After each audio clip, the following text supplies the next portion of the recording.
A pleasant day to you, Ma'am and Sir. I am Jezabel S. Violata from Tabuk City, Kalinga, Philippines. I was born on September 10, 1991 and I'm 34 years old.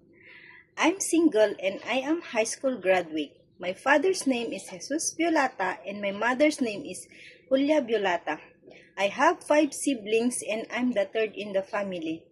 I worked here in the Philippines as domestic helper for 8 years, started March 2, 2017 to January 2, 2025.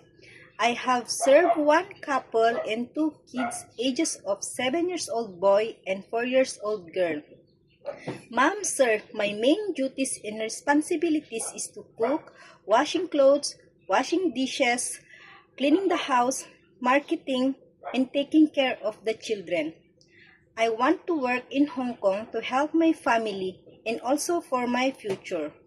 To my future employer, I promise to do my very best and do my duties and responsibilities as my employer, as well as I promise to finish my contract and respect your rules and regulation, ma'am and sir.